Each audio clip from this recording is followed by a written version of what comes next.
আমাদের অনন্য স্টোরি সকল প্রকার পার্ট গল্প দেখতে আমাদের চ্যানেলটি সাবস্ক্রাইব করে পাশে থাকা বেল আইকনটিতে ক্লিক করে অল নোটিফিকেশন অন করে দিন। আমি ওর গাল টেনে বললাম, বলো শুনছি। আমি মুচকি হেসে বিছানায় বসতে বসতে বললাম, ও নিয়ে তুমি ভেবো না ভাইজান, আমি ঠিক সামলে নেব। তাজিম আমার পাশে ধপ করে বসে বলল, আরে ভাবি, তুমি এত হালকাভাবে নিও না। তোমার উপর তো ওই কুটনাপুরীর আলাদা নজর আছে। তোমাকে অপমান করতে এক বিন্দুও ডিসকাউন্ট দেবে না। কেন কেন? আরে বুঝলা না, চাচি চেয়েছিল ওই বাতাসার এই তালুকদার বাড়ির বড় বউ করতে, কিন্তু ভাইয়ার তো এক কথা, সে ওই ঢঙ্গিকে বিয়ে করবে না, আর চাচিও ছাড়বার পাত্রী না। এখন যখন শুনেছে ভাইয়া বিয়ে করে ফেলেছে, অমনি চলে এলো কুটনামি করতে। এক্ষুনি তোমার ডাক পড়বে, দেখো। ওকে, দেখা যাক। আজ পর্যন্ত বোনাকে অপমান করে কেউ পার পায়নি, আজও পাবে না। দেখো কি হয়। অমনি ফুল এসে আমায় বলল, ভাবি যান, খালাম্মা আপনারে নিচে যাইতে কইছে। আচ্ছা ফুল, তুমি যাও, আমি আসছি। ফুল মাথা নাড়িয়ে চলে গেল। আচ্ছা ভাবি, তুমি ফুলকলিরে শুধু ফুল ডাকো কেন? ফুল নামটা আমার ভালো লাগে তাই ডাকি। আমি উঠে দাঁড়ালাম, ওড়নাটা ভালোভাবে মাথায় দিয়ে নিচে নেমে এলাম। আমি পেছনে পেছনে তানজিম। নিচে নামতেই চোখে পড়লো ড্রয়িং রুমের সোফায় বসে থাকা একজন মহিলার উপর। গড়ন তার হালকা পাতলা, গায়ের রং কালো না হলেও বেশ একটু চাপা, চুলগুলো স্ট্রেইট করা। বুঝলাম বয়স হলেও মহিলার মনের রং এখনো যায়নি। না হলে এই বুড়ো বয়সে কেউ ভ্রু প্লাক, চুল স্ট্রেট এগুলো করে নাকি? যাই হোক, আমি তার সামনে গিয়ে লম্বা একটা সালাম দিলাম। আসসালামু আলাইকুম চাচি আম্মা। উনি আমার দিকে তাকিয়ে নাক কুচকে বললেন, ওয়ালাইকুম আসসালাম। তুমি আমাকে চাচি আম্মা ডাকছো কেন? এসব খ্যাত সম্বোধন প্লিজ করো না আমাকে, বুঝতে পেরেছো? Call me aunty. ওনার কথা শুনে আমি বিড়বিড় করে বললাম, ভাগ্যিস আপু ডাকতে কয় নাই। কথাটা বলে বেকল মার্কা একটা হাসি দিলাম। আমার পাশে তানজিম দাঁড়িয়ে থাকায় আমার বিড়বিড় করা কথাগুলো স্পষ্ট শুনতে পেল। উল্টো দিকে ঘুরে হাসি আটকানোর চেষ্টায় আছে সে। আমি এবার এই ঢঙ্গি আন্টির পাশে বসে থাকা তার মেয়ের দিকে তাকালাম। ওই নাতাশা না বাতাসা মিনিমাম কয়েক বস্তা আটা ময়দা মেখে এসছে। আটা ময়দার নিচে চাপা পড়ে আছে চেহারা, যেমন মা তেমন তার মেয়ে। যাই হোক, এসব চিন্তা করে আমার লাভ নেই। মনে মনে কথাগুলো চিন্তা করে এক সাইডে সরে গেলাম। আমার পাশে এসে দাঁড়ালো তানজিম। তানজিমের মা, আমার বর্তমান শাশুড়ি মা বসে ওদের কথাগুলো বলছে, ওদের সাথে কথা বলছে। তারিম তালুকদার তো এই পৃথিবীতেই নাই। এক পাশে সোফায় বসে মোবাইলে গেম খেলায় ব্যস্ত। তানজিম আমার কানে ফিস ফিস করে বলল, আমিও মজা করে ফিস ফিস করে বললাম, বুঝলাম না তো, মানে কি? মানে তোমার খুদ ধরার চেষ্টা করছে, দেখো একটা না একটা খুদ বের করবেই। আমি মুচকি হেসে মজা করে বললাম, আমি মানুষ, তাই আমি কখনোই নিখুঁত হতে পারবো না। তাহলে চলো আমরাও ওনার খুদ ধরার চেষ্টা করি। যখন উনি বলবে তখন আমিও বলবো। আইডিয়াটা কেমন দেবরজি? আমার কথা শুনে তানজিম দাঁত কেলিয়ে হেসে বলল, ঝাক্কাস ভাবি যান, লেটস স্টার্ট। বলেই ও মুখ টিপে হাসলো, সাথে আমিও। আমি মুচকি হেসে সামনে তাকাতেই দেখি তারিম তালুকদার আমাদের দিকে ভ্রু কুচকে তাকিয়ে আছে, হয়তো কিছু চিন্তা করছে। পুরান পাগলের ভাত নাই, নতুন পাগলের আমদানি। কিরে ছোট, তাহরিম বাবা এটা কাকে বিয়ে করে আনছে? না আছে রূপে আর না আছে গুণে, দেখতে পুরা হিন্দু দেবী মা কালীর মতো। আদব কয়দাও তো মনে হয় না আছে। আর দেখতো আমার মেয়ে নাতাশাকে, দেখতে যেমন মাশাল্লাহ, গুণেও তেমন। এক কথায় রূপে লক্ষ্মী আর গুণে সরস্বতী। তাহারিম বেশ অনেকক্ষণ আগেই উঠে নিজের রুমে চলে গেছে। রান্নাঘর থেকে চা নিয়ে আসতে আসতে এই কথাটা কানে ঠেকলো আমার। আমি সেকেন্ডের জন্য থমকে গেলাম। পরবর্তীতে মুচকি হেসে ওনাদের সামনে গিয়ে টি টেবিলে ট্রেটা রেখে উঠে দাঁড়িয়ে বড় চাচি মানে ওই আন্টিকে উদ্দেশ্য করে বললাম, আপনি ঠিকই বলেছেন চাচি আম্মা। Sorry aunty. কি বলুন তো, ছোটবেলা থেকে শুনে আসছি মায়ের গুণে মেয়ে হয়। আর আপনি তো আমার চাচি মানে মায়ের মতো, তাই আমিও আপনার মতোই হয়েছি। এই যে দেখুন, আপনার গায়ের রং আর আমার গায়ের রঙে কোনো পার্থক্য থাকলেও কিছুটা তো মিলে যায়, কিছুটা খেয়াল করে। এমা আন্টি, আপনি তো দেখা যায় আমার থেকেও বেশি কালো। আমি তো তাও ব্রাউন ব্রাউন শেড এসে আসে, আর আপনার তো ব্ল্যাক অ্যান্ড ব্ল্যাক। বলেই মুখ টিপে হাসলাম। আমার কথা শুনে উনি বড় বড় চোখ করে আমার দিকে তাকিয়ে আছে, যেন এই মুহূর্তে আমার মুখ থেকে এমন কিছু শুনবে বলে কল্পনাও করেনি। আমি ঘাড় ঘুরিয়ে তানজিমের দিকে তাকালাম। ও আমার দিকে তাকিয়ে মুখ টিপে হাসছে আর কি যেন বললেন। আপনার মেয়ে বাতাসা? চাচি আমার দিকে বড় বড় চোখ করে তাকালে আমি ব্যাককেও আমাকে একটা হাসি দিয়ে বললাম, সরি নাতাশা। আপনার মেয়ে নাতাশার রূপে লক্ষ্মী। আমি নাতাশাকে পা থেকে মাথা পর্যন্ত স্ক্যান করে বললাম, কিন্তু আমার তো মনে হচ্ছে আপনার মেয়ে মুখে কয়েক কেজি আটা ময়দা মেখে আসছে। কারা মেকআপ করে জানেন?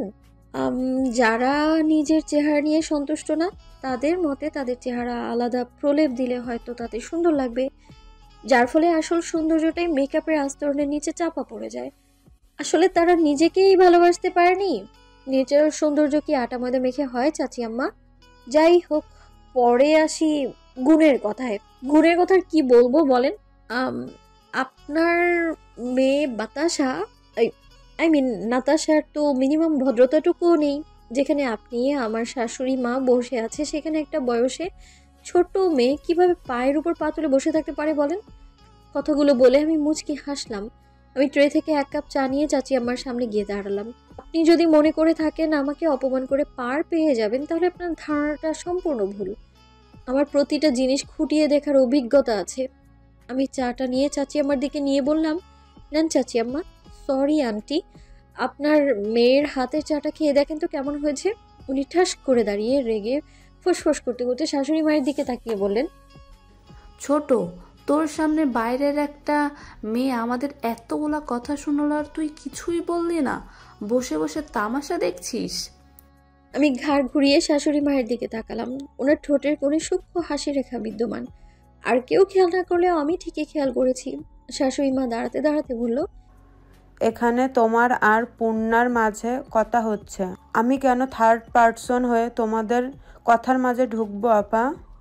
বলেই উনি ফুলকলিকে ডাকতে ডাকতে সিঁড়ি দিয়ে উপরে উঠে গেল। চাচি আম্মা আমার দিকে রাগী দৃষ্টি নিক্ষেপ করে নাতাশার উদ্দেশ্যে বললেন, এত অপমান সহ্য করে এখানে আর থাকা যাবে না। তুই এখানে বসে আছিস কেন? উঠ। আজ তোর বাপের কাছে যদি না বলেতেছি তার ভাতিজার বইয়ের অপমান, তাহলে আমার নামও নীলাশা না। চল। মাম্মি, তাহরিম কোথায়? ওর কাছ থেকে বিদায় নিয়ে যাব তো। চাচি আম্মা ওর হাত ধরে টানতে টানতে বাড়ির বাইরে নিয়ে গেল। ওরা যাওয়ার পর আমি নাতাশাকে কপি করে বললাম, মাম্মি তাহরিম কোথায়? ওর কাছ থেকে বিদায় নিয়ে যাব তো। একা ষষ্ঠী। উফ ভাবিজান, পুরা ফাটিয়েই দিয়ে ফেলেছো। তোমার তো ওইটা মুখ না, আজ তো বুলেট। বলেই আমরা দুজন হেসে হাই ফাইভ করে পেছনে তাকাতেই দেখি তাহরিম বুকের উপর দুই হাত গুজে বাঁকা ভ্রু করে আমাদের দিকে তাকিয়ে আছে। আমি আর তানজিম দুজনের দিকে তাকিয়ে ভ্রু উঁচু করে ইশারায় জিজ্ঞেস করলাম, কি? আবার দুজন ছোট উল্টে সামনে তাকালাম। তাহরিম এগিয়ে এসে আমাদের দুজনের দিকে তাকিয়ে চারিদিকে গোল করে একবার রাউন্ড দিয়ে বলল, আর কি কি করার বাকি আছে আপনাদের? এক পাগলের জ্বালায় এতদিন হাফ পাগল ছিলাম, এখন মনে হচ্ছে আমার নিজেরই পাবনা মানসিক হাসপাতালে কেবিন বুক করা লাগবে, কারণ আমার পুরো পাগল হতে তার বেশি সময় বাকি নাই। বলেই হাঁটতে হাঁটতে বাড়ির বাইরে চলে গেল। এত রাতে তোমার ভাই কোন বউয়ের সাথে দেখা করতে বাইরে গেল? আমার কথায় তানজিম হু হা করে হেসে উঠল। কুশন ভাইয়ের সাথে গেছে। কুশন ভাই বাইরে দাঁড়িয়েছিল। ও, কিন্তু এখন তো ডিনার টাইম। আরে এসে যাবে, দেখলে না একটা 3/4 প্যান্ট আর টি শার্ট পরে গেল। মেবি ফাইল আনতে গেছে। ভাবিজান, অনেক ক্ষুধা লাগছে, টেবিলে খাবার দাও না। আমি অবাক হয়ে বললাম, আমি? তা নয়তো কি, তুমি না বাড়ির বড় বউ আর আমার কিউট সুইট ভাবিজান। আচ্ছা, তুমি একা করতে হবে না, আমি আর ফুলকলিও হেল্প করছি। লেট ইট গো। বলেই তানজিম রান্নাঘরের দিকে যেতে যেতে ফুলকলিকে ডাকতে লাগলো, কিন্তু মেয়েটা বোধহয় শাশুড়ি মায়ের কাছে, তাই আসতে পারছে না। তাই আমি তানজিমের পেছনে গিয়ে বললাম, ফুল মনে হয় শাশুড়ি মায়ের কাছে, চলো আমরা দুজনেই টেবিলে খাবার সাজাই। ওকে ডিয়ার ভাবিজান। একে একে সব খাবার রেখে বললাম, তুমি ওয়েট করো, আমি বাবা আর শাশুড়ি মাকে ডেকে আনি, খাবার সাজাতে সাজাতেই দেখেছিলাম বাবা অফিস থেকে এসে গেছে, হয়তো ফ্রেশ হয়েছে। আমি ওনাদের রুমের সামনে গিয়ে দরজায় টোকা দিলাম। ভেতর থেকে আওয়াজ এলো, কে? বাবা আমি। আয় ভিতরে আয়। আমি ভেতরে ঢুকে দেখি শাশুড়ি মা বই পড়ছেন আর বাবা ড্রেসিং টেবিলের সামনে চুল আঁচড়াচ্ছেন। বাবা, মা, টেবিলে খাবার সাজিয়েছি, চলো খেতে চলো। ঠিক আছে, তুই যা, আমি আসছি। আমি চলে আসতে নিলেই শাশুড়ি মা বইয়ের দিকে দৃষ্টি রেখে বলল, তাহরিমের বাবা, তুমি নিচে যাও, পূর্ণার সাথে আমার কিছু কথা আছে। মায়ের গম্ভীর কণ্ঠে বলা কথা আমার হৃৎপিণ্ড নাড়িয়ে দিতে যথেষ্ট ছিল। আমি কাঁপা কাঁপা পায়ে পেছনে তাকালাম। কেন জানি শাশুড়ি মাকে দেখলে আমার ভীষণ নার্ভাস লাগে। বাবা আমার দিকে তাকিয়ে মুচকি হেসে চলে গেলেন। আমি ঠায় দাঁড়িয়ে রইলাম, না জানি এখন কি বলে। টেনশনে আমার হাত পা অসাড় হয়ে আসছে। মনে মনে বিপদের দোয়া পড়তে লাগলাম। এখানে দাঁড়িয়ে কি করছো? এদিকে এসো, বসো আমার পাশে। শাশুড়ি মায়ের কথা কর্ণগোচর হওয়ায় আমি গুটি গুটি পায়ে এগিয়ে গেলাম ওনার দিকে। কি হলো, বসো, ভয় পাচ্ছ কেন? আমি মাথা নাড়িয়ে না বললাম। ওনার থেকে কয়েক ইঞ্চি দূরত্ব বজায় রেখে বসলাম। আমি মাথা নিচু করে বসে আছি, উনি আমার দিকে তাকিয়ে আছে, যা আমি মাথা নিচু করেও বুঝতে পারছি। নার্ভাস লাগছে, ভীষণ নার্ভাস। উনি এক পলক আমার দিকে তাকিয়ে উঠে আলমারির কাছে গেলেন, ওটা খুলে কিছু একটা বের করে আবার লাগিয়ে আমার পাশে এসে বসলেন। উনি আমার হাত ধরে এক জোড়া বালা পরাতে পরাতে বললেন, এটা তালুকদার পরিবারের বড় বউয়ের জন্য। আমার শাশুড়ি এটা আমাকে দিয়েছে, আমি তোমাকে দিলাম। তুমি এটা সযত্নে আগলে রেখো, তোমার বড় সন্তানকে দিবে। আমি অবাক দৃষ্টিতে তাকিয়ে রইলাম ওনার দিকে। বেশ গম্ভীর চরিত্রের উনি। মেয়েরা এত গম্ভীর হয় আগে কখনো দেখিনি। উনি আমাকে একটা মেরুন রঙের শাড়ি দিয়ে বললেন, কাল তোমাদের জন্য একটা ছোটোখাটো ঘরোয়া আয়োজন হবে, এটা পরবে। আর মার্কেট থেকে যে শাড়িগুলো এনেছি সেগুলো থেকে ইচ্ছে হলে পরবে, কেমন? আর সাথে 3 পিস আর টপসও আছে, যা ইচ্ছে হয় পরবে। এসবে আমার কোনো আপত্তি নেই, তবে সব যেন শালীনতার ভেতরে হয়। আমি ঘাড় নাড়িয়ে বললাম, ঠিক আছে। উনি কিছু একটা চিন্তা করে বললেন, আমি তোমার কি হই? আমি চকিত নজরে তাকালাম ওনার দিকে। উনি ভ্রু কুঁচকে আমার দিকেই তাকিয়ে আছে। আমি কি বলবো তাই ভেবে পাচ্ছিলাম না, তাই আমতা আমতা করে বললাম, শাশুড়ি মা। আমি তোমার শাশুড়ি মা। পৃথিবীতে নিজের মায়ের জায়গাও অন্য কাউকে দেওয়া যায় না, আর দিতে পারে না কেউ। আমি কখনো তোমার মায়ের জায়গা নিতে পারবো না। তবে মায়ের মতো, তবে শাশুড়ি মা না ডেকে শুধু মা ডাকলে খুশি হব। তাহরিম আর তামজিন যেমন আমার ছেলে, তেমন তুমিও আমার মেয়ে। তাই যে কোনো প্রয়োজনে, যে কোনো বিপদে, কোনো কনফিউশন মোমেন্টে তুমি আমার সাথে শেয়ার করতে পারো। জানো তো, মায়েদের কাছে সকল সমস্যার সমাধান থাকে। ওনার কথা শুনে আমার চোখ ছলছল করে উঠল। মায়েরা বুঝি এমনই হয়, কত সুন্দর করে প্রতিটি জিনিস বোঝায় তারা। আমাকে তো কখনো কেউ এভাবে কোনো জিনিস বোঝায়নি, কারণ আমার তো মাই নেই। আর শোনো মেয়ে, আমাকে যতটা গম্ভীর মনে হচ্ছে তোমার, আমি ততটাও গম্ভীর নয়। তোমাকে যেদিন প্রথম দেখেছিলাম সেই দিনই ভীষণভাবে ভালো লেগেছিল। দুরন্ত সাহসী তুমি, আর অন্যায়ের প্রতিবাদ করতে জানো। I like it. শোনো, কখনো একা একা থেকে বোরিং লাগলে আমার কাছে চলে আসবে, দুজন মিলে অনেক গল্প করব, কেমন? আমি মুচকি হেসে ছলছল চোখে ওনার দিকে তাকালাম। উনি হাসি মুখে আমার দিকেই তাকিয়ে আছে। ভীষণ ইচ্ছে হচ্ছে ওনাকে একটু জড়িয়ে ধরতে, ওনার গায়ের গন্ধটা কেমন তা জানতে। কখনো মায়ের গায়ের গন্ধ কেমন তা তো জানা হয়নি আমার। আজ আবদ্ধ মন তা জানার জন্য প্রচন্ড অস্থির হয়ে উঠেছে। আচ্ছা, জড়িয়ে ধরলে কি খুব বেশি খারাপ হয়ে যাবে? হোক কিছু খারাপ, তবু একটাবার জড়িয়ে ধরি। তাই হুট করে 2 হাতে আষ্টে পৃষ্ঠে জড়িয়ে ধরলাম ওনাকে। প্রথমে একটু অবাক হলেও পরবর্তীতে মুচকি হেসে আমার মাথায় একটা চুমু খেয়ে হাত বুলিয়ে দিতে লাগলেন।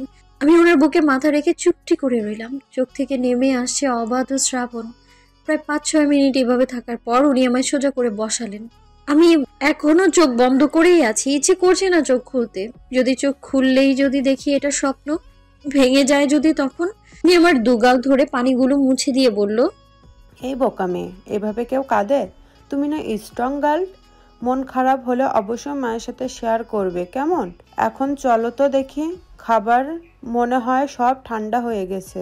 বলেই আবার কপালে একটা চুমু দিয়ে উঠে দাঁড়ালো। আমিও চোখ খুলে চোখের পানি মুছতে মুছতে উঠে দাঁড়ালাম। উনি যেতে যেতে পেছনে তাকিয়ে চোখ রাগিয়ে বললেন, আসো না কেন? আমি মুচকি হেসে ওনার পেছনে পেছনে যেতে লাগলাম। সিঁড়ি দিয়ে নামতে নামতে খেয়াল করলাম সব খাবার রেখে আমাদের দিকেই তাকিয়ে আছে। আমি টেবিলে গিয়ে বাবার পাশে দাঁড়ালাম, মাও দাঁড়ালো। দাঁড়িয়ে আছো কেন? বসো। না মা, আপনি বসেন, আমি বরং সার্ভ করি। দরকার নেই, যার যারটা শেষে নিয়ে নেবে।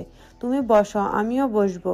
এভাবে সঙ্গের মতো দাঁড়িয়ে সবার খাওয়া দেখার দরকার নেই। মায়ের কড়া ধমকে আমি চট জলদি বাবার পাশে বসে পড়লাম। আমার এক পাশে বাবা আর এক পাশে তানজিম, তানজিমের পাশে তাহরিম আর তার পাশের চেয়ার খালি। বাবার আরেক পাশে মা। খাওয়া দাওয়া শেষ করে আমি, তানজিম, বাবা বসে গল্প করছিলাম। মা আর তাহরিম রুমে চলে গেছে। গল্প করা শেষ করতে করতে প্রায় রাত 11টা। যে যার রুমে চলে গেল। আমি দোতলায় উঠে আমার রুমের সামনে গিয়ে দাঁড়ালাম। দরজা ঠেলে ভেতরে ঢুকতেই আমার চক্ষু চড়ক গাছ। উনি 4 হাত পা ছড়িয়ে ছিটিয়ে ঘুমিয়ে আছে, তাও বিছানায় হাফ দখল করে। যদিও হয়তো সাইডের হাফ, তাও না, উনি দখল করে আছে মাঝখানের হাফ। দেখছো কাজ ঘরে যে একটা জ্যান্ত বউ আছে, সেই খেয়াল কি আছে ওনার? কিভাবে 4 হাত পা 4 দেশে দিয়ে দিব্যি ঘুমিয়ে আছে? আমি ওনার কাছে গিয়ে দাঁড়ালাম। এই শুনছেন, ডাকছি তো, উঠেন। উনি খানিকটা নড়ে চড়ে উঠলেন। আমি উপায় না পেয়ে এক আঙুল দিয়ে ওনার বাহুতে ধাক্কা দিলাম। এই, আমি ঘুমাবো কোথায়? উনি ঘুমের ঘরেই বললেন, কেন এখানে আমার পাশে? তাহলে সরেন, আপনি অর্ধেক জায়গা তো আপনিই দখল করে বসে আছেন। হাফ আমার, হাফ তোমার। তোমার হাফে তুমি ঘুমাও, আর আমাকে ডিস্টার্ব করবে না তো। আমার এখন মেজাজটা খুব খারাপ হচ্ছে। ভালোই ভালোই বলছি সরেন, না হলে কিন্তু ধাক্কা মারবো। উনি কোনো কথাই বলে না। এবার আমি ঝুঁকে ওনার বাহুতে ধাক্কা দিতেই খানিকটা সরে গেল। বাট উনি ঘুমের ঘোরে সরতে সরতে ঠাস করে বিছানা থেকে পড়ে গেল। আর আমি বেচারি কিছু বুঝে ওঠার আগে ঘটনাটা ঘটে গেল। আমি চোখ বড় বড় করে তাকিয়ে আছি। উনি ব্যথা পেয়ে লাফ দিয়ে উঠে বসলেন। এই তুমি আমাকে ধাক্কা মারলে কেন? আমি মুখ চেপে হেসে বললাম, কি কোথায় ধাক্কা দিলাম? আপনি তো পড়ে গেলেন। উনি রেগে আমার দিকে এগোতে এগোতে বললেন, ইউ ইডিয়েট, ধাক্কা দিয়ে বলছো ধাক্কা দিইনি। ধাক্কা না দিলে আমি পড়লাম কিভাবে? ভূতে এসে ফেলে দিয়েছে আমাকে? আমি সিরিয়াস হয়ে বললাম, হতেও পারে, অসম্ভব কিছুই না। ভাইয়ের সাথে ভাইয়ের রেষারেষি থাকবে, এটাই কি স্বাভাবিক নয়? বলেই দাঁত কেলিয়ে হেসে কাঁথা মুড়ি দিয়ে ঠাস করে শুয়ে পড়লাম। প্রায় কয়েক সেকেন্ড পরে উনি পুরো কথাটার মানে বুঝতে পেরে বিছানায় উঠে কাঁথা ধরে টান দিয়ে বলল, এই কি বললে তুমি? ভূত আমার ভাই হয়? আমি কাঁথা শক্ত হাতে ধরে আছি। কিছুক্ষণ পর যখন ওনার কোনো সারা শব্দ পাওয়া যাচ্ছে না, তখন দেখি কাঁথাটা একটু ফাঁক করে আশেপাশে তাকাতেই দেখি উনি ভ্রু কুঁচকে আমার দিকে তাকিয়ে আছে। সাথে সাথেই আমি কাঁথা নিচে নামিয়ে ফেলি। হঠাৎ উনি বলে উঠলেন, তুমি যদি বুনোল হও দেন আমিও বাঘা তেঁতুল। একদম সব বাদরামি ছুটিয়ে ফেলবো, ফাজিল মেয়ে। রাত তখন 1টা কি 2টো, চোখে ঘুম নেই, মাথা ভর্তি টেনশন। মেয়েটাকে যে এত বড় একটা দায়িত্ব দিলাম, ও কি পারবে করতে? ভীষণ রিস্কের কাজ তো। ওকে দায়িত্ব দিয়ে ভুল করলাম না তো? এতক্ষণে তো কাজটা করে ফেলার কথা। এখনো ফোন করছে না কেন? আমিও তো ফোন দিতে পারছি না, যদি বিপদ হয়। কেন যে ওকে দিতে গেলাম, তার চেয়ে বরং আমিই করতাম। বিছানায় শুয়ে এপাশ ওপাশ করছি আর চিন্তা হচ্ছে। হঠাৎ বালিশের তলা থেকে ফোনটা ভাইব্রেট মোডে বেজে উঠলো। আমি তড়িঘড়ি করে উঠে ফোনটা রিসিভ করে বেলকনিতে চলে গেলাম। হ্যালো ইলু, কই তুই? ও মেবি কিছু চিবোতে চিবোতে বলল, কেন বাসায়? তুই বাসায় মানে কি? কি যা কাজ দিয়েছিলাম পুরোটা করতে পেরেছিস? হ্যাঁ রে বাবা, করেছি। ইনফ্যাক্ট ফাইলটাও রেডি, বাট তোকে দেবো কিনা ভাবছি। আমার ভ্রু আপনা আপনি কুঁচকে গেল। বলে কি এই মেয়ে? তিলে তিলে যে প্রমাণগুলো জোগাড় করলাম তা তো ফাইলের মধ্যেই আছে। এটা হাত থেকে চলে যাওয়া মানে বিশাল লস। মাথা ঠিক আছে তোর? কি আবল তাবল বলছিস? ও কিছু একটা চিবোতে চিবোতে বলল, টুইট দে, নাহলে পাবি না ফাইল। এ তুই এমন ছেঁচড়া কেন? সবকিছুতেই তোর ট্রিট করিস। তোরে আঙ্কেল কিছু খাওয়ায় না? খাওয়াই তো, বাট তোরটাকে যেন আলাদা স্বাদ দিই, সেই স্বাদ। বলেই খিলখিল করে হেসে উঠল। প্রাণ খোলা সেই হাসি। অগাধ সরল মেয়েটা। আমি মুচকি হাসলাম। ঠিক আছে, আসিস, কালকে ট্রিট দিয়ে দিব রে। ওকে বান্ধবী, লাভ সো মাচ। লাভু? হোয়াট ইজ লাভু? আরে লাভকে সংক্ষিপ্ত করে লাভও বলে, এটাও জানে না, অশিক্ষিত। অশিক্ষিত মানে আমি অশিক্ষিত? এটা আমি কখন বললাম? বেশি কথা বলিস তুই, বেদ্যপ মহিলা। ফোন রাখ। এ কি বলি তুই? আমি বেদ্যপ। Hello hello. ফোন কান থেকে নামিয়ে দেখি ও ফোনটা কেটে দিয়েছে। ফোনটা দোলনার উপর রেখে ঝুলের রেলিংয়ের উপর বসে দেয়ালে হেলান দিলাম। একটু 19-20 হলেই দোতলা থেকে ঠাস করে পড়বে, এটা নিশ্চিত। না মরলেও হাত পা আর আস্ত থাকবে না। আর ভাগ্য খারাপ থাকলে সোজা উপরে টিকিটটা পেয়ে যাব। আমি একটু নিচের দিকে ঝুঁকে দেখার চেষ্টা করলাম আসলে নিচে আছে এটা কি। হঠাৎ দরজার দিক থেকে কেউ আমার নাম নিয়ে চিৎকার করতেই আমার অন্তরাত্মাটা কেঁপে উঠলো। এই মাঝরাতে হঠাৎ এমন চিৎকারে কে না ভয় পাবে। তাল সামলাতে না পেরে পাটা পিছলে বাইরে পড়ে যেতেই আমি বাইরের দিকে ঝুঁকে গেলাম। ইনফ্যাক্ট পড়ে যাব আমি, তখনই হঠাৎ একজোড়া হাত এসে আটকে দিল আমার বাহু। আমি চোখ বন্ধ করে দোয়া পড়ছি। হঠাৎ হ্যাচকা টানে আমাকে বেলকনির ভেতরে নিচে ফেলে দিল। পড়তে পড়তে বেঁচেছি আমি, তখনও চোখ মুখ কুচকে দোয়া পড়ছি। হঠাৎ মনে হলো গালটা আমার জ্বলে উঠলো। কোনো শক্ত হাতের দাবাং মার্কা থাপ্পড়ে আমি খানিকটা পাশে ঝুঁকে গেলাম। থাপ্পড়ের রেশ কাটিয়ে উঠে গালে হাত দিয়ে সোজা হয়ে দাঁড়ালাম। এখন আমার কি কষ্ট পাওয়া উচিত নাকি অবাক হওয়া উচিত সেটাই বুঝতে পারছি না। তাই চেষ্টা করছি দুই এক্সপ্রেশনই প্রদর্শন করার। আমি কাঁদো কাঁদো মুখ করে অবাক দৃষ্টিতে গালে হাত দিয়ে তাকিয়ে আছি আমার সামনে দাঁড়িয়ে থাকা মানুষটার দিকে। ভীষণ অস্বাভাবিকভাবে শ্বাস প্রশ্বাস নিয়ে আনা করছেন। ওনার বুকের ঢুক পোকানি আমি কয়েক ইঞ্চি দূর থেকেও স্পষ্ট শুনতে পাচ্ছি। আচ্ছা, উনি কি কোনো কারণে ভয় পেয়েছেন? মিফতাহুল পূর্ণা, সুইসাইড অ্যাটেম্প করার এত শখ আমাকেই বলতে পারতে। আমি নিজেই তোমাকে বাজারের সেরা খাঁটি বিষ কিংবা সব থেকে মোটা দড়িটা এনে দিতাম। এই মাঝরাতে এসব নাটকের মানে কি? দাঁতে দাঁত চেপে কথাটা বললেন। আমি অবাক দৃষ্টিতে তাকিয়ে আছি ওনার দিকে। এই রাত দুপুরে কি হাবিজাবি কথা বলছেন? আমি কেন অযথা সুইসাইড করতে যাব? কাঁদো কাঁদো গলায় বললাম। আপনি আমায় মারলেন কেন আর কি হাবিজাবি কথা বলছেন? আমি কেন সুইসাইড খেতে যাব? তাহলে এই এত রাতে তুমি বেলকনিতে রেলিং এর উপর ঝুলে ঝুলে কি করছিলে? ভূতের সাথে আড্ডা দিচ্ছিলে? আমি আমতা আমতা করে বললাম, আড্ডা দিব কেন? ঘুম পাচ্ছিল না তাই তারা গুনতে এসেছি। তোমাকে এখন ওই গালে আরেকটা থাপ্পড় দিতে ইচ্ছা করছে আমার, ইডিয়েট। আমি রেগে গাল থেকে হাত সরিয়ে বললাম, আমার গালটা কি রিলিফের মাল পেয়েছেন নাকি সরকার কর্তৃক প্রদত্ত সরকারি সম্পত্তি? হ্যাঁ, যে যখন ইচ্ছে ঠাস ঠুস থাপ্পড় মারবেন। এই সরেন তো সরেন, ঘুমাবো আমি। বলে গটগট পায়ে রুমে এসে বিছানায় শুয়ে পড়লাম। কিছুক্ষণ পর উনি এসে আমার পাশে বসে পড়লেন। বললেন, বেশি ব্যথা করছে গাল? আচ্ছা বাবা, সরি। আমি আসলে হঠাৎ ওভাবে তোমাকে দেখে মাথা ঠিক ছিল না, তাই রেগে গিয়েছিলাম। আমি আবার অপর পাশ ফিরে শুলাম। বাচ্চাদের যত কিছুই করো না কেন, আমি তোমার সাথে কথা বলবো না। এই পূর্ণা, শোনো না। আহা, কি সুন্দর ডাক, তবুও বলছি না আমি। আচ্ছা ঠিক আছে, কি করতে হবে বলো, আমিও করব। তাও এমন বিহেভ করো না প্লিজ। আমি পিটপিট করে চোখ খুললাম। মৃদু সবুজ রঙের লাইটের আলোতে ওনার চেহারাটা দেখে কেন যেন ভীষণ মায়া হলো, তাই উঠে বসলাম। আমি যা বলবো তাই করবেন তো? ঠিক আছে। আমি কোলের উপরে বালিশ নিয়ে নির্লিপ্ত ভঙ্গিতে বসে বললাম, কানে ধরেন। আমার কথা শুনে উনি দুপা পিছিয়ে গেলেন। হোয়াট? আমি কানে ধরবো? বেশি না, মাত্র 50 বার কানে ধরে উঠবোস করতে হবে। আমি তাহরিম তালুকদার, ধরবো কানে? নো নেভার, কবেই নেই। ওকে, গুড নাইট বলে যেই না শুতে যাব, উনি কিছু একটা ভেবে বললেন, ঠিক আছে করছি। এতগুলো না। আচ্ছা যান, 30 বার করেন। 30 বার? অ্যাটলিস্ট 20 বার তো করেন, ন্যূনতম ডিসকাউন্ট এর চেয়ে কম পারবো না আমি, সরি।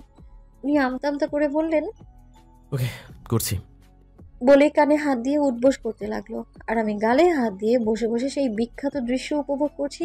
বাট বোঝ এবার এই পূর্ণাকে থাপ্পড় মারার ফল। তুই জামাইয়ের মতো থাক, মারতে কেন যাবি? জামাই বলে কি 7 খুন মাফ নাকি? ইটের বদলে ইট নাই বা দিতে পারি, পাটকেল তো দেয়াই যায়। ওয়াটা দৃশ্য ভাইরে ভাই, মন্ত্রী তাহরিম তালুকদার নাকি বউয়ের কথায় কান ধরে উঠবোস করছে, ভাবা যায়। ওনার ভক্তগণ দেখলে তো চোখ খুলে বেরিয়ে আসবে। মনে মনে কথাটা ভেবেই মুখ টিপে হাসলাম। উনি আমার দিলে অসহায় দৃষ্টি নিক্ষেপ করে উঠবোস করছে। বেচারাকে দেখে ভীষণ মায়া হলো, তাই 10 বারের মতো হতেই বললাম, ঠিক আছে, আর করতে হবে না, মাফ করে দিলাম। পরবর্তীতে যেন এমন না করেন। অনেক রাত হয়েছে, ঘুমিয়ে পড়েন। বলেই শুয়ে পড়লাম। উনিও আমার পাশে চুপচাপ শুয়ে পড়লেন, কোনো কথাই বললেন না। আমি ওনার দিকে ফিরে মাথার নিচে হাত দিয়ে শুলাম। শুনছেন? আপনি কি রেগে আছেন? কথা বলছেন না কেন? উনি সোজা হয়ে চোখ বন্ধ করে শুয়ে আছে, কোনো নড়চড় নেই। আমি আধশোয়া হয়ে ওনার উপর ঝুঁকে নাকের কাছে আঙুল দিয়ে বোঝার চেষ্টা করছি আসলে কানে ধরার কষ্টে হার্ট অ্যাটাক করে মরে টরে যায়নি তো। উনি হঠাৎ আমার হাত ধরে নিজের দিকে টান দেয়, আমার সোজা মাথাটা ওনার বুকে গিয়ে ঠেকলো। আচমকা এমন হওয়াতে চমকে উঠলাম আমি। উঠতে নিব, উনি এক হাত দিয়ে চেপে ধরে চোখ বন্ধ করে আছেন। কি হলো, এটা ছাড়ুন আমায়। যেভাবে আছো চুপচাপ সেভাবেই থাকো। ওঠার চেষ্টা করবে না, আর নড়চড় করার চেষ্টা করবে না। সোজা বেলকনিতে গিয়ে নিয়ে ঢিল মেরে ফেলে দেব, একদম উপরের টিকিট পেয়ে যাবা। সো চুপচাপ থাকো আর আমাকে ঘুমোতে দাও। বলেই দুই হাতে আষ্টে পৃষ্ঠে জড়িয়ে ধরলো। আমি কিছু বুঝে ওঠার আগেই ঘটনাটা ঘটে গেল। আমি ব্যাককলের মতো শুধু তাকিয়েই রইলাম। শুভ সকাল বউজান। সকালে সূর্যের আলোটা চোখে পড়তেই ঘুমটা হালকা হয়ে গেল। চোখ বন্ধ থাকতেই মনে হচ্ছে কানের কাছে ধকধক আওয়াজটা বেশ তীব্র গতিতে চলছে। কিসের আওয়াজ সেটা ঠাহর করতে পারছি না। খানিকটা নড়ে চড়ে উঠলাম, পিটপিট করে চোখ খুলে বোঝার চেষ্টা করছি আমার অবস্থান।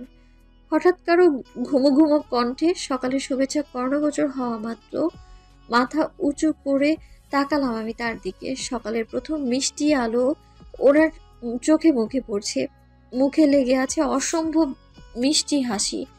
সদ্য ঘুম থেকে ওঠার জন্য ফর্সা মুখশ্রী আর চোখ খানিকটা ফুলে আছে। খোঁচা খোঁচা দাড়িতে ভীষণ মায়াবী লাগছে তার মুখ। এক কথায় সুপুরুষ যাকে বলে, ওনাকে একটা উপাধি দিতে ভীষণ ইচ্ছে করছে, তা হলো ভয়ঙ্কর সুন্দর। আমার গায়ের রং যেমন শ্যামবর্ণ, ওনার ঠিক দুধে আলতা। এতদিন শুনে এসেছি দুধে আলতা গায়ের রং কমপ্লিমেন্টটা শুধুমাত্র মেয়েদের জন্যে, কিন্তু আজ কেন জানি এই কমপ্লিমেন্টটা ওনার জন্যই জুৎসই মনে হচ্ছে আমার। এভাবে তাকিয়ে থাকে না বউ, এতে আমার শ্বাসকষ্টটা যেন আরো দ্বিগুণ হারে বেড়ে যায়। শ্বাস নিতে ভীষণ কষ্ট হয়, তো এই যে এখানে ভীষণ কষ্ট হয়। নিজের বুকের বাঁ পাশে হাত দিয়ে কথাটা বলে উঠলেন উনি। আমি চমকে উঠে চোখ ফিরে নিলাম। ছি ছি, কি ভাবছিলাম আমি এসব? চোরা চোখে আমার ওনার দিকে তাকাতেই দেখি উনি আমার দিকে ঠোঁট কামড়ে তাকিয়ে আছে। আমি চোখ ফিরিয়ে নিলাম, যা দেখি উনি সশব্দে হেসে উঠল। আমি উঠতে নিলে খেয়াল হলো উনি আমাকে জাপটে ধরে আছে, যার ফলে কিছুটা উঠে আবারও ওনার বুকেই পড়ে গেলাম আমি। ওনার বুকের উপর থেকে মাথা উঠিয়ে ভ্রু কুঁচকে ওনার দিকে তাকালাম। কি হচ্ছে, ছাড়ছেন না কেন? উঠবো আমি। উনি আরো শক্তভাবে আমার জড়িয়ে ধরে চোখ বন্ধ করে বললেন, উঠো, মানা করছি আমি। আমি নাকের পাটা ফুলিয়ে বললাম, এবার জোকের মতো ধরে রাখলে উঠবোটা কিভাবে? হাত সরান আপনি। আমি তো আমার হাত সরাবো না, পারলে এবার উঠে দেখাও। এটা কিন্তু ঠিক হচ্ছে না, দেখুন মন্ত্রী সাহেব। উনি পিটপিট করে চোখ খুলে বললেন, দেখাও, আমি কি না করেছি নাকি? আমার হক আছে, কি বলো তুমি? বলেই ঠোঁট কামড়ে হেসে দুই চোখ কুঁচকে বন্ধ করে ফেললেন। আমি ব্যাপারটা ঠাওর করতে পেরে ওনার নাক কুঁচকে বললাম, ছি অসভ্য। উনি আমার জাপটে ধরে পাশ ফিরে চোখ বন্ধ করে শুলেন। চুপচাপ শুয়ে থাকো, যতক্ষণ না আমি উঠবো তুমিও শুয়ে থাকবা আমার সাথে। দেখুন, এটা কিন্তু ঠিক হচ্ছে না। আমার ঘুম শেষ, আমি উঠবো এখন। উনি ফট করে চোখ মেলে তাকালেন। তুমি উঠবে? ছাড়ুন। ওকে, তোমাকে যেতে দেব, বাট ইন ওয়ান কন্ডিশন।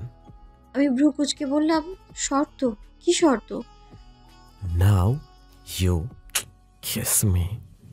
আমি চোখ বড় বড় করে বললাম, কি বলেন? কিস? নো, নেভার, কবি নেহি। আমার কথা শুনে উনি ঠোঁট বাঁকিয়ে হেসে মাথা উঁচিয়ে আমার দিকে খানিকটা ঝুঁকে এলো। আমি তৎক্ষণাৎ ভয়ে চোখ বন্ধ করে ফেললাম। গালে খোঁচা খোঁচা দাড়ির ছোঁয়া পেয়ে খানিকটা কেঁপে উঠলাম। বেশ লম্বা একটা কিস করে উনি আবারও আগের মতোই চোখ বন্ধ করে শুয়ে পড়লেন। আমি চোখ বড় করে ওনার দিকে তাকিয়ে রইলাম। এখন যা হলো ঠিক আমার মাথার 3 হাত উপর দিয়ে গেল। হঠাৎ মনে হলো, উনি কি আমায় কিস করলেন? ভেতর থেকে উত্তর উঠল, হ্যাঁ, ওই ক্যারেক্টারলেস মন্ত্রী তোকে কিস করেছে। আমি হাঁ করে তাকিয়ে আছি, গালে হাত দিয়ে, রেস্টটা যেন এখনো কাটছেই না। কি হলো এটা? উনি চোখ বন্ধ করেই উত্তর দিল, কিস হলো। আমি কাঁদো কাঁদো গলায় বললাম, কেন হলো? উনি চোখ খুলে আমার দিকে ভ্রু বাঁকিয়ে তাকিয়ে বললেন, শুকরিয়া আদায় করো, তোমার ওই গোলাপি কোমল ঠোঁটগুলো যে এখন জীবিত আছে। অন্য কেউ থাকলে তো স্ট্রবেরি মনে করে খেয়ে ফেলতো। এতটা সিরিয়াস ভাবে কথাটা বললেন উনি। আমি প্রথমে খানিকটা ঘাবড়ে গেলেও পরবর্তীতে ব্যাপারটা বুঝতে পেরে রেগে বললাম, আপনি কি জানেন আপনি যে লিমিটলেস অসভ্য লোক? উনি খানিকটা ভাব নিয়ে বললেন, ইয়েস আই নো। আমি রেগে বললাম, আপনি কি ছাড়বেন? না। শেষবারের মতো বলছি, ছাড়েন। উনি নির্লিপ্ত ভঙ্গিতে বললেন, কবি নেই। এখন যা হবে তার জন্য আমি দায়ী নই। বলেই ওনার উন্মুক্ত বুকের বাঁ পাশে ঝুঁকে কামড়ে ধরলাম। যত ঝাঁজ আছে সব একসাথে ঢালতে লাগলাম। উনি প্রথমে আমার কাছে খানিকটা হকচকিয়ে গেলেও পরবর্তীতে মুচকি হেসে আলতো হাতে জড়িয়ে ধরল। প্রায় মিনিট 5 পর মুখ তুলে ওনার দিকে তাকালাম। কোনো নড়চড় না দেখে অনেকটাই বিরক্ত আমি। পুনরায় কামড়ের স্থানে চোখ যেতেই আমার চোখ আপনা আপনি বড় হয়ে গেল। হায় আল্লাহ, এটা কি করেছি আমি? কামড়ের জায়গায় রক্ত জমাট হয়ে রক্ত বেরিয়ে গেছে, প্রায় প্রত্যেকটা দাঁত গর্ত হয়ে রক্ত বেরিয়ে পড়েছে। রেগে দিয়েছিলাম ঠিক, কিন্তু এতটা আহত হবে ভাবতে পারিনি। ফর্সা লোমহীন বক্ষে কামড়ের দাগটা জল করছে। আমি আলতো হাতে ছুঁয়ে দিলাম। উনি চোখ খুলে আমার দিকে তাকিয়ে ভ্রু বাঁকিয়ে বললেন, এত অল্পতেই ঝাঁজ শেষ? রাগ না কমলে আরেক পাশ খালি আছে, ওটাতেও দিতে পারো। I don't mind. আমি মুখ উঁচিয়ে বললাম, ব্যথা লাগেনি? হুম, একটুও না। ভেতরের ব্যথা থেকে বাইরের ব্যথা নিতান্তই ঠুনকো ব্যাপার। তবে জানো তো, তোমার দেয়া বাইরের ব্যথা কিছুটা হলেও ভেতরের ব্যথা কমিয়ে দিতে পেরেছে। তাই তুমি একটা ধন্যবাদ প্রাপ্য। বাট একটা কথা জানো, আমি বেশ অবাক হয়েছি। কি? আমি তো জাস্ট কিস চেয়েছিলাম, তুমি তো লাভ বাইট দিয়ে দিলে। ইউ আর সো অ্যাডভান্স বহুজান। আমি বিরক্তিকর দৃষ্টিতে তাকিয়ে বললাম, দুনিয়াতে কত পাগল দেখেছি, কিন্তু আপনার মধ্যে এমন পাগল বিশ্বাস করেন আমি আমার বাপের জন্মেও দেখি নাই। গত আধ ঘন্টা যাবত এমন পাগল, আমার মানেটা কি? আচ্ছা ঠিক আছে, ছাড়বো। But you need to do a promise with me. আমি চোখ ছোট ছোট করে বললাম, কি প্রমিস? আগে বলো রাখবা। আগে আপনি বলেন কি প্রমিস। না হলে ছাড়বো না। আজকে সারাদিন এভাবেই থাকতে হবে, বুঝো? কিন্তু আমার কোনো প্রবলেম নাই। ঠিক আছে রাখবো, এখন বলেন। উনি হাতের বাঁধন আলগা করতে করতে বললেন, এখন থেকে আমি যা বলবো তাই করতে হবে, না হলে শাস্তি হিসেবে ইউনিক কিছু তো থাকবেই। আমি দীর্ঘশ্বাস ফেলে উঠে বসতেই উনি লাফ দিয়ে উঠে দৌড়ে ওয়াশরুমে ঢুকে দরজাটা লাগিয়ে ফেললো। আমি চোখ বড় বড় করে চিৎকার দিয়ে বললাম, এটা কিন্তু ঠিক না, বেরোন আপনি। আমাকে দেরি করিয়ে এখন নিজেই আগে ঢুকেছেন, এটা কিন্তু দুর্নীতি। তাহারিম ওয়াশরুমের দরজা লাগিয়ে আয়নার সামনে দাঁড়িয়ে বুকের ক্ষতটা পর্যবেক্ষণ করছে। কামড়ের চারপাশে বেশ অনেকখানি জায়গা ফুলে গেছে, চিনচিনে ব্যথাও করছে। তা দেখে তাহারিম মুচকি হেসে হাত দিয়ে আলতো হাসে জায়গাটা স্পর্শ করলো। পানি লাগার সাথে সাথেই জায়গাটা জ্বলে উঠল। তা অনুভব করে তাহারিম ঠোঁট কামড়ে হেসে উঠল। লোকে দেখলে নির্ঘাত পাগল বলবে তাকে। বিরক্ত হয়ে বিছানা গোছাতে লাগলাম। পুরো জঙ্গল বানিয়ে রেখেছে। বিছানা গুছিয়ে কাপড় রেডি করে বিছানায় বসে আছি। উনি বের হলে তারপর ঢুকবো, কিন্তু ওনার তো বের হবার কোনো নামগন্ধই নেই। আপনার কি হয়নি? বের হন না, ছেলে মানুষের এত দেরি লাগে নাকি? হঠাৎ উনি ওয়াশরুমের দরজাটা একটু ফাঁক করে আমার দিকে তাকিয়ে বলল, এই বউজান। আমি ভ্রু কুঁচকে তাকালাম। আবার কি?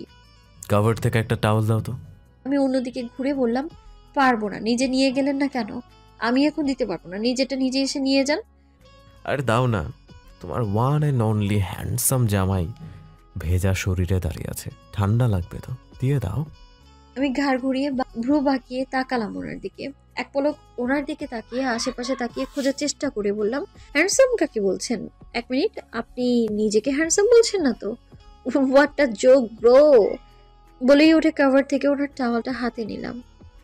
সবকিছুই বুঝলাম, বাট ব্রো আই মিন ভাই কাকে বললে তুমি? আমি তোমার ভাই হই? আমি টাওয়াল দিতে দিতে বললাম, এই ভাই সেই ভাই না ভাই। এত কথা না বলে তাড়াতাড়ি বের হন বলেই আমি চলে এলাম। উনি পেছন থেকে বলে উঠল, দেখো আমার অ্যাশ কালার পাঞ্জাবিটা বের করে রাখো। বলেই দরজা বন্ধ করে দিল। আমি দীর্ঘশ্বাস ফেলে পাঞ্জাবি বের করে বিছানায় রাখলাম। প্রায় 3 মিনিটের মাথায় উনি শুধু পাজামা পরে ওয়াশরুম থেকে বের হলেন। আমি এক পলক ওনার দিকে তাকিয়ে ওয়াশরুমে ঢুকে গেলাম। গোসল শেষে শাড়ি কোনো রকম পেঁচিয়ে রুমের মাঝে উকি দিলাম, যাক কেউ নেই। দরজাটা ভালোভাবে লাগিয়ে যেই পেছনে ফিরতে যাব, দেখি উনি কথা বলতে বলতে বেলকনি থেকে রুমের মধ্যে ঢুকলো। ভাগ্য ভালো ছিল যে শাড়িটা পেঁচিয়ে নিয়েছিলাম। ভেবেছিলাম রুমে এসে শাড়িটা পরবো, না তো ওয়াশরুমে ভিজে যাবে। উনি ভ্রু কুঁচকে আমার দিকে তাকিয়ে বলল, লুঙ্গির মতো পেঁচিয়ে কি শাড়ি পরা যায় নাকি? এত কিছু পারো আর এটা পারো না? বলেই ফোনটা বিছানায় রেখে আমার সামনে এসে দাঁড়ালো। আঁচল ধরতেই আমি এক কদম পেছনে গিয়ে বললাম, না না, আপনার হেল্প লাগবে না, পারবো আমি, আপনি বরং বেরিয়ে যান। আরে শিওর তুমি পারবে?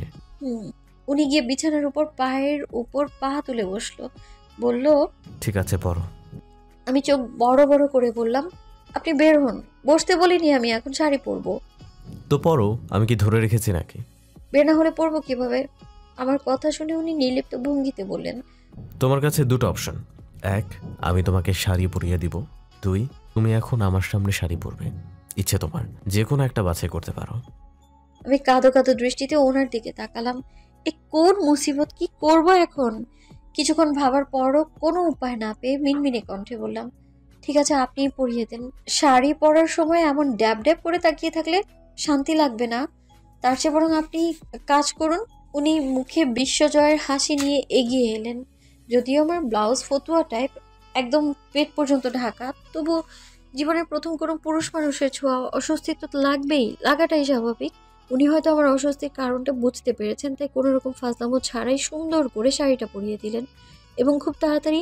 আমি ততটা সময় চোখ বন্ধ করে রেখেছিলাম। তবে আশ্চর্যের বিষয় হলো আমার মনে হয়নি পুরোটা সময় ওনার হাত আমার শরীরে স্পর্শ করেছে। নাও ধরো এটা। কুচি ধরে বললেন।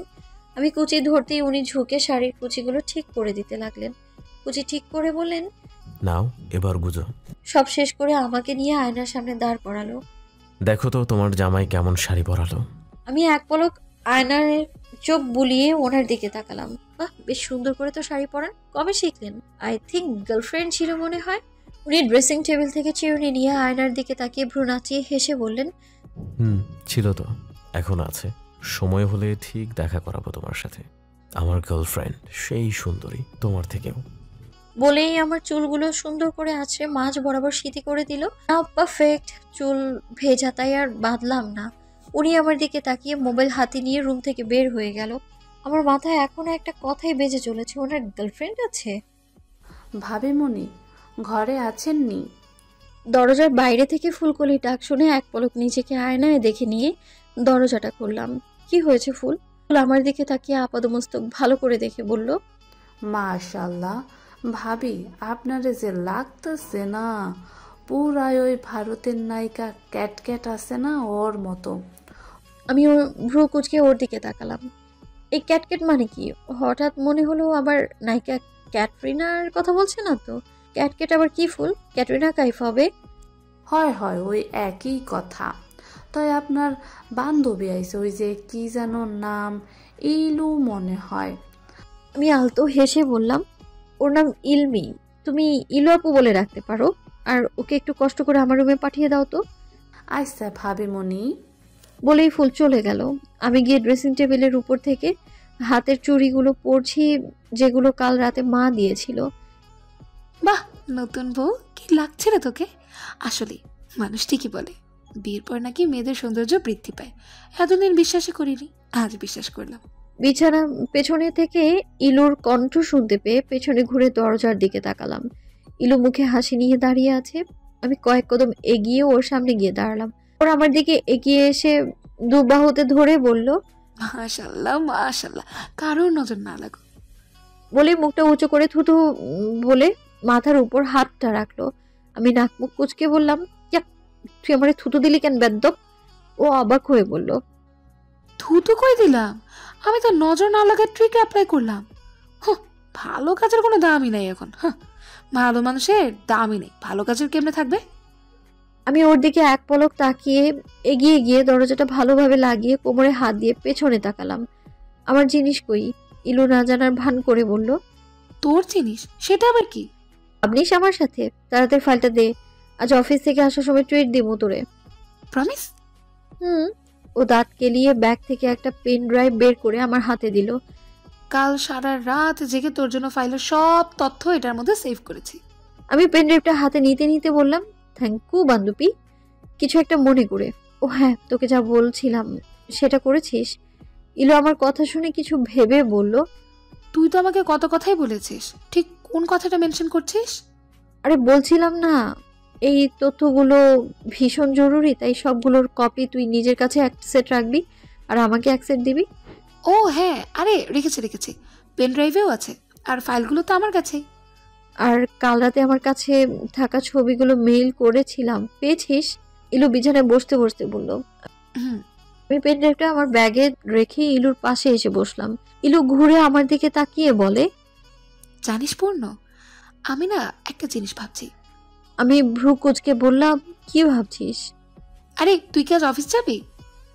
কেমন? এভাবে শাড়ি পরেই যাবি? এভাবে যাব। কেন, ভালো লাগছে না? আরে ভালো লাগবে না কেন, আমি বলছি অন্য কথা। আমি ওর দিকে ভ্রু কুচকে তাকাতেই ও দাঁত কেলিয়ে হেসে বলল, তোমার ওই পেয়ারের মৃদুল আজ তোমাকে দেখে হার্ট অ্যাটাক করবে। I damn sure. বাজে কথা কম বল ইলু, এই ছেঁচড়াটার নামও মুখে আনবি না একদম। ও মুখ টিপে হেসে বলল। ঠিক আছে বাবা, বলবো না। হঠাৎ ইলু তাহরিমের বুক শেলফের দিকে তাকিয়ে বলল, আরে আব্বাস, তোর মন্ত্রী জামাই তো হেব্বি জ্ঞানী রে। হ্যাঁ, বইয়ে ভরপুর বুক সেলফ। ইলু উঠে বুক শেলফ এর কাছে গেল। আমি পেছন থেকে ভ্রুটা কুঁচকে বললাম, সবই তো বুঝলাম, কিন্তু এই আব্বাসটা আবার কে? ও ঘাড় ঘুরিয়ে আমার দিকে তাকিয়েছিল। তোর এই মোটা মাথায় সব লিজেন্ডারি কথাবার্তা ঢুকবে না, যা তো। আমি নির্লিপ্ত ভঙ্গিতে বললাম, আর কিছু? ও আমার কথার পাত্তা না দিয়ে খুশি মনে বুক শেলফে বই খুঁজতে চলেছে। আমি খাটের উপর পায়ের উপর পা তুলে বসে ওর কাণ্ড দেখছি আর একটা চরম মোমেন্টের অপেক্ষা করছি। প্রায় 5 মিনিটের মাথায় ও নাক মুখ কুঁচকে আমার দিকে তাকিয়ে বলল, পূর্ণ রে, আমি কি ভুলে কোনো ইংরেজ বংশধরের বাড়িতে ঢুকে পড়লাম নাকি রে? এমন বইও মানুষ পড়ে? ইয়াক! ওর এক্সপ্রেশন দেখে আমি শব্দ করে হেসে দিলাম। তোর প্রথমে বুক শেলফে এত এত বই দেখে যেমন মনে হয়েছিল, আমারও ঠিক এতটাই খুশি লেগেছিল। পরে যখন বইগুলো খেয়াল করলাম, আমিও ঠিক একই এক্সপ্রেশন দিয়েছিলাম। বলেই হু হু করে হেসে দিলাম আর ওর মুখ গোমরা করে ধুম করে বিছানার উপর বসে পড়লো। টেবিল থেকে খবরের কাগজটা মুখের উপর জোরে জোরে পড়তে লাগলো। আমি রুম থেকে বের হতে হতে বললাম, আচ্ছা তুই খবরের কাগজ পড়, আমি বরং চা নিয়ে আসি। বলে বেরিয়ে এলাম। পূর্ণা, রুমে আছো নাকি? কোনো পরিচিত কণ্ঠ শুনতে পেয়ে ইলু খানিকটা নড়ে চড়ে বসলো। মুখের সামনে তখনও খবরের কাগজটা মেলে ধরা। রুদ্র রুমে ঢুকে ভুরু কুচকে ফেলল। কেউ মুখের উপর এমনভাবে খবরের কাগজ মেলে ধরে আছে, চেহারার অংশও দেখা যাচ্ছে না। কেমন আছো পূর্ণা? তাহরিম আমার ছোট, বিধায় তোমাকে ভাবি বলে সম্বোধন করলাম না, ডোন্ট মাইন্ড। কিন্তু বসে থাকা মেয়েটা না কেন নড়চড় করছে আর না কোনো কথা বলছে, যা দেখে রুদ্র খানিকটা অবাক হলো। তুমি আমাকে চিনবে না, আমি রুদ্র তালুকদার, সম্পর্কে তোমার ভাসুর হই। আমি তাহরিম থেকে 3 দিনের বড়। আপনি কে? হঠাৎ পেছন থেকে কারো কণ্ঠ শুনতে পেয়ে ঘাড় ঘুরিয়ে পেছনে তাকালো রুদ্র। পিছনে তাকিয়ে ভেবাচাকা খেয়ে গেল সে, কারণ তার পেছনের শাড়ি পরিহিত স্বয়ং পূর্ণা দাঁড়িয়ে। যেহেতু তাহরিমের মোবাইলে আগে পূর্ণার ছবি দেখেছে, তার উপর ওই ভুতুরে বাড়িতেও পূর্ণাকে দেখেছে, তাই চিনতে মোটেও ভুল হচ্ছে না। তবে পেছনে যদি পূর্ণা হয়, তাহলে এতক্ষণ সে কার সাথে কথা বলছিল? মনে মনে এটা চিন্তা করেই পুনরায় সামনের দিকে তাকালো। সামনের দিকে তাকাতেই আবার আরেকটা ছটকা খেল রুদ্র বাবাজি, কারণ তার সামনেই দাঁত কেলিয়ে ইলমি দাঁড়িয়ে আছে। রুদ্র তার দিকে তাকাতে ইলমি তার হাসিটা আরেকটু প্রশস্ত করে হাত নাড়িয়ে বলল, হ্যালো বেহাই সাহেব। What nonsense! তুমি এই রুমে কি করো ইডিয়েট? আর কে বেহাই? কার বেহাই? কিসের বেহাই? ভাবলই আর না বেহাই মশাই, আমি আপনার 10টা না 5টা না, একটা মাত্র বেহাই সাহেব। আপ্যায়ন করা আপনার কর্তব্য। রুদ্র চোখ ছোট ছোট করে ইলমির দিকে তাকালো। উজ্জ্বল ফর্সা গড়নের মাথায় ঢেউ খেলানো চুলের মেয়েটা কি জানে সে বয়সের তুলনায় জ্ঞান বুদ্ধি অনেক অংশেই কম। সে তো অনেক কথাই জানে না। সে আরও জানে না তার ওই বোকা বোকা কথা, বোকা হাসি, তার ওই কাজল টানা চোখ, জোড়া ভুরু আর কুচকানো কপালের ভাঁজ কোনো 26-এ পদার্পণ করা এক তাগড়া যুবকের ঘুম কেড়েছে। সেসব তো কিছুই জানে না তার এই বোকা পাখি। আপনি বললেন না তো আপনি কে? পেছন থেকে পূর্ণার কণ্ঠ শুনতে পেয়ে রুদ্র পেছনে ঘুরে দাঁড়ালো। আমি রুদ্র তালুকদার, তাহরিমের চাচাতো ভাই, আর ওর থেকে বয়সে বড়। আই মিন 3 দিনের বড়, আর বড় তো বড়ই হয়, তাই না? আমি আলতো হাসলাম। ঠিক বলেছেন ভাইয়া, বড় তো বড়ই হয়। আবার মন্ত্রী সাহেব আমাকে আপনার কথা বলেছে। রুদ্র হাসলো। সে জানে তাহরিম তার কথা পূর্ণকে বলেছে, তাও সে ফর্মালিটি পূরণ করার জন্যই শুধু নিজের পরিচয়টা আবার দিল। কাল তোমার সাথে দেখা করতে পারিনি, কারণ তুমি ঘুমিয়েছিলে, আর আমি জরুরি মিটিং অ্যাটেন্ড করার জন্য চট্টগ্রাম গিয়েছিলাম, তাই দেখা হয়নি। আমি হেসে বললাম, ইটস ওকে ভাইয়া, মেবি আপনার মা মানে বড় চাচি কাল এসেছিল। রুদ্র সোফায় বসতে বসতে বলল, পূর্ণা, তোমার কিছু ভুল হচ্ছে। আমার মা বাবা বেঁচে নেই, ওনারা আমি ছোট থাকতেই তারার দেশে চলে গেছেন। আর তোমার যেমন বড় চাচি, আমারও তেমনই বড় চাচি। আমার বাবা ছিলেন সবার ছোট। আমি জিভে আলতো কামড় দিয়ে হাসলাম। আসলে আমি সরি ভাইয়া, আমি জানতাম না বাবারা 3 ভাই, তাই বড় চাচিকে আপনার মা ভেবে নিয়েছি। ইটস ওকে পূর্ণা, মানুষের ভুল হতেই পারে, আর তুমি তো জানতে না। It's okay.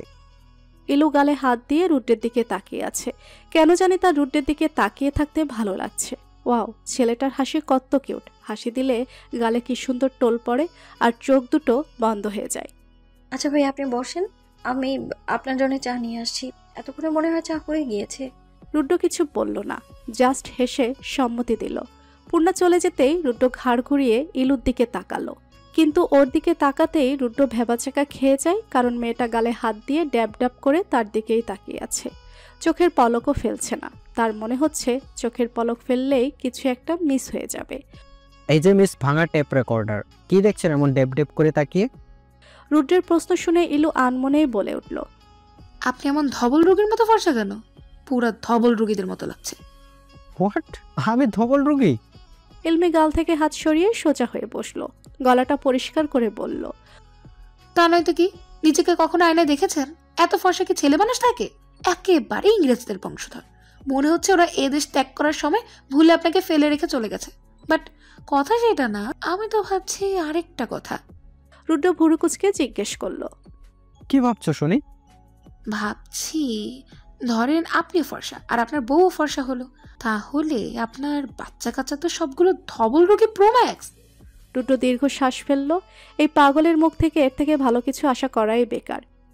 এত ফালতু কথা তোমার মুখ থেকে কিভাবে বের হয়, আমাকে একটু বোঝাবা? আমিও সেটাই ভাবছি।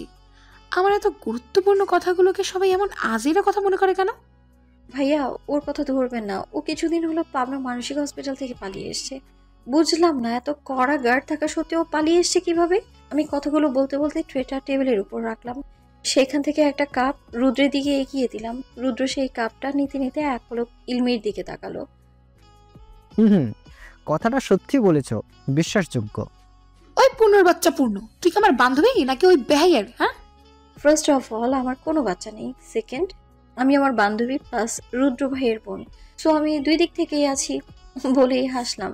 এভাবে অনেকক্ষণ গল্প করার পর কোনো একটা জরুরি কাজে রুদ্র ভাই চলে গেল। এদিকে আবারও অফিস টাইম হয়ে গেছে। যদিও বেশ কিছুদিনের ছুটি নিয়েছি, তবুও একটা কাজ করতে ইমার্জেন্সি যেতে হবে। তুই কি এখন অফিস যাবি ইলু? যাব। কাল রাতে তোর বাসায় থাকবো। আমার কথা শুনে ইলু বিছানা থেকে উঠতে নিয়েও থেমে গেল। ব্রুকুচকে আমার দিকে তাকালো। আমার সাথে? কিন্তু কেন? কারণ তো অবশ্যই আছে। যাই হোক, তুই তোর ফ্যামিলিতে বলবি তুই আমার সাথে আমার বাসায় থাকবি। মানে আমরা কাল কেউ কারো বাসায় থাকবো না। কাল রাতে একটা জায়গায় যাবো, আর তুই রেডি হয়ে থাকিস। আমি বাইক নিয়ে আসবো। কোথায় যাব সেটা তো বল। সেটা পরে যখন যাব তখন দেখিস, এখন চল। আমি সিঁড়ি দিয়ে নামতে নামতে দেখলাম মা কোথায়। রান্না করে উকি দিতেই নজরে এলো কালো শাড়ি পরা এক মাঝ বয়সী মহিলা কোমরে আঁচল গুজে রান্না করছে। মাঝে মাঝে হাত ফুলটুপি দিয়ে কপালের মুখ ঘাম মুছছে। আমি পেছন থেকে গিয়ে কিছুক্ষণ তাকিয়ে থেকে বললাম, মা। উনি পেছনে ঘুরে আমার দিকে তাকিয়ে একটা অমায়িক হাসি দিলেন। হাতে ব্যাগ দেখে বললেন, কোথাও যাচ্ছ বাচ্চা? জি মা, একটু অফিসে যাব, ঘন্টা দুয়েকের মধ্যেই চলে আসবো। ঠিক আছে, কোনো ব্যাপার না, যাও তুমি। আর সাবধানে যাবে। রাস্তা পারাপারের সময় ডানে বাঁয়ে ভালোভাবে দেখে নিবে। আর রাস্তায় থাকা কোনো খোলা খাবার খেও না, ফুড পয়জন এর সমস্যা হবে, বুঝলে? আমি পেছন থেকে জড়িয়ে ধরে বললাম, জি মা, মনে থাকবে। উনি পেছনে এক হাত দিয়ে আমার গাল স্পর্শ করে বললেন, সাবধানে কিন্তু। আমি বেরিয়ে আসতে আসতে বললাম, জি মা, আল্লাহ হাফেজ। ইলু এতক্ষণ রান্নাঘরের দরজায় দাঁড়িয়ে থেকে সবকিছু দেখলো। বাইরে বের হয়ে আমার দিকে তাকিয়ে বলল, কি জাদু করেছো বলো না? আমি ভ্রু কুচকে বললাম, এটা তো একটা গানের লাইন। বাট আমার মনে হয় তুই মেবি জাদুই জানিস। না হলে এমন রুক্ষ মহিলাও তোর সামনে গলে যায় নাকি? তুই যতটা গম্ভীর মনে করছিস উনি ততটা গম্ভীর নয়, বেশ ফ্রেন্ডলি। আরো বিভিন্ন কথা বলতে বলতে অফিসে ঢুকলাম, কিন্তু ভেতরে ঢুকতেই মেজাজটা খারাপ হয়ে গেল। কারণ ভেতরে ঢুকা মাত্রই ওই ছেঁচটা মৃদুলের মুখোমুখি হলাম। হেই পূর্ণা, কেমন আছো? গত কয়েকদিন যাবত আসো না কেন? বাট আজ হঠাৎ শাড়ি পরলেছে, ইউ লুক সো কিউট। আমি কিছু বলতে নিব তার আগে পেছন থেকে ইলু দাঁত কেলিয়ে বলল, কিউট তো হবেই, মন্ত্রীর বউ বলে কথা। ইলুর কথা শুনে মৃদুল চকিত নজরে ইলুর দিকে তাকালো। মন্ত্রীর বউ মানে পূর্ণা বিবাহিত? ইলু মুখ টিপে হেসে বলল, এ মা মৃদুল, তুমি জানো না? পুরো বাংলাদেশ জানে মন্ত্রী তাহরিম তালুকদারের বউ পূর্ণা, আর তুমি জানো না, তাও একজন সাংবাদিক হয়ে। মৃদুল মুখটা ছোট করে বলল, আসলে আমি কিছুদিন গ্রামের বাড়িতে ছিলাম, আর ওখানে নেট পাওয়া যায় না, তাই সোশ্যাল মিডিয়ার সাথে কিছুদিন বিচ্ছিন্ন ছিলাম। বলেই মৃদুল গিয়ে নিজের ডেস্কে বসলো। ইলু মুখ টিপে হেসে আমার বাহু জড়িয়ে ধরে আমার ডেস্কে নিয়ে এলো। যেহেতু আমার ডেস্ক আলাদা আর একটা রুমে, সেহেতু ইলু সেটার ভেতর ঢুকে দরজা অফ করে পেট চেপে হাসতে লাগলো। আমি ভ্রু বাঁকিয়ে এক পলক ওকে দেখে ডেস্কে গিয়ে বসে ব্যাগটা রাখলাম। যে কাজগুলো আছে সেগুলো ঘন্টাখানেকের মধ্যেই শেষ করতে হবে। আজ আবার বাড়িতে অনুষ্ঠানও আছে। ইলু নিজের কাছে যা, আর আমাকে আমার কাজ করতে দে, ডিস্টার্ব করিস না তো। যাচ্ছি বাবা যাচ্ছি, ভাগিয়ে দিচ্ছিস কেন? আমি কোনো কথা না বলে ল্যাপটপ অন করে কাজ করতে লাগলাম। কাজ শেষ করতে করতে প্রায় 1.5 ঘন্টা সময় লাগলো। বাসায় গিয়ে রেডি হতে হবে, তাই সব অফ করে ইলুকে নিয়ে বেরিয়ে পড়লাম। তুই না বলছিলি আজ ট্রিট দিবি, তাহলে আমার ট্রিট কই? দোস্ত রাগ করিস না, কাল শিওর তোকে ট্রিট দিব, পাক্কা প্রমিস। আজ অনেক দেরি হয়ে গিয়েছে। ঠিক আছে ঠিক আছে, এত ভাও খেতে হবে না, যা কালই দিস। আমি বাসায় এসে ইলুকে নিয়ে নিচে বসিয়ে উপরে চলে গেলাম রেডি হতে। আমি কিছু চিন্তা করছি আর এগোচ্ছি। দরজা ধাক্কা দিব, হঠাৎ দরজাটা খুলে গেল। ভেতরে ঢুকতে কেউ পেছন থেকে দরজাটা লাগিয়ে দিল। দরজা লাগানোর আওয়াজ শুনে আমি পেছনে ঘুরে তাকালাম। কি সমস্যা, দরজা কেন লাগালেন? তারই বাঁকা হেসে আমার দিকে এগোতে এগোতে নেশাক্ত কণ্ঠে বলল, সকালের পাওনা আদায় করতে। আমি চমকে উঠলাম। ধীরে ধীরে পেছোতে পেছোতে আমতা আমতা করে বললাম, কি আজগুবি কথাবার্তা বলছেন? কিসের পাওনা? জানতো মাথা ভূতে ভর করেছে আপনার। আমি পেছোতে পেছোতে দেয়ালের সাথে লেগে গেলাম। পিছনে যাওয়ার তো জায়গাই নেই। উনি আমার দিকে এগিয়ে এসে এক হাত আমার কাঁধে ঘেঁষে দেয়ালে ঠেকালেন। কানের কাছে এসে ফিসফিস করে বললেন, হ্যাঁ, পালাচ্ছ কোথায়? আর পালিয়ে যাবে কোথায়? পুরো পৃথিবী তো গোল, ঘুরে ফিরে এই আমার জায়গায় ফিরে আসবে, বুঝান। নিজের বুকের বাঁ পাশে এক আঙুল ঠেকিয়ে ইশারা করে কথাগুলো বলে উঠলেন। আমি চকিত নজরে ওনার দিকে তাকালাম। কোথাও গিয়ে মনে হচ্ছে উনি হয়তো আমাকে ভালোবাসেন, কিন্তু মুখে কখনো বলেননি। আর মাঝে মাঝে মনে হয় উনি আমাকে কেনই বা ভালোবাসবেন। এটা আমার মনের খেয়াল বই আর কিছুই না। আমি ওনার চোখে চোখ রেখে বললাম, আমাদের বিয়েটা তো অ্যাক্সিডেন্ট মাত্র, তাতে আপনার তো মত ছিল না, তাহলে কেন বারবার কাছে আসেন আমার? এভাবে আমার অনুভূতিগুলো কেন নাড়িয়ে দেন? কেন আসেন আপনি আমার কাছে? উনি হাসলেন, এগিয়ে আসলেন আবার আরো কাছে। দুজনের মাঝে তখন মাত্র 1 ইঞ্চি দূরত্ব কিনা সন্দেহ। উনি আমার হাত ধরে নিজের বুকের বাঁ পাশে রাখলেন। কেঁপে উঠলাম আমি, অবাক চোখে তাকিয়ে আছি তার চোখের দিকে। আমার দিকে ঝুঁকে কানের কাছে এসে ফিসফিস করে বললেন, প্রশ্নটা আবার করো। আমি কাঁপা কাঁপা কণ্ঠে বললাম, কেন আপনি বারবার আমার কাছে আসেন? উনি আমার কানের পাশে ঠোঁট নাড়িয়ে নেশাক্ত কণ্ঠে বলে উঠলেন, অসীম মুগ্ধতায়। আমি থমকালাম। শির দ্বারা বেয়ে নেমে এলো শীতল স্রোত। এই ছোট্ট কথায় কি এমন ছিল যেন মনে হচ্ছে শরীরের সকল শক্তি হ্রাস পাচ্ছে। কেমন অনুভূতি! সেই কখন থেকে সংসারে স্টেজে বসে আছি, না দেখা মিলছে ইলুর, আর না দেখা যাচ্ছে ওই মন্ত্রী সাহেবের। বিরক্ত হচ্ছি ক্ষণে ক্ষণে। তার উপর মাথায় চলছে আরেক চিন্তা, আদৌ কাজটা ঠিকভাবে করতে পারবো তো? আজ কাজটা যদি না পারি তাহলে হয়তো মরবো, নয়তো বাঁচবো। তবে ভাববার বিষয় আরেকটা, এই অনিশ্চিত কাজে ইলুকে নিয়ে যাওয়াটা কি ঠিক হচ্ছে?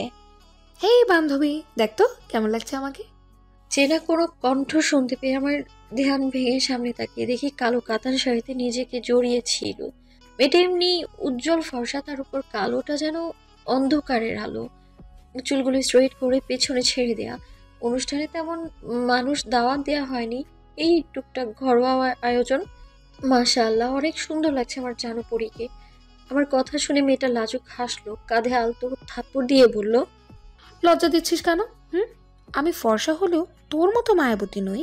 ফর্সা মেয়েদের অবজ্ঞা করা যায়, তবে মায়াবতীকে না। হ্যাঁ হ্যাঁ বুঝছি, তোর কবিগিরি পাম্মারার তো আর ওস্তাদ আপনি। তবে রাতের কথা ভুলিস না যেন, যে করেই হোক আমাদের আজকেই যেতে হবে। বলেই ইলু উঠে বাইরে চলে গেল।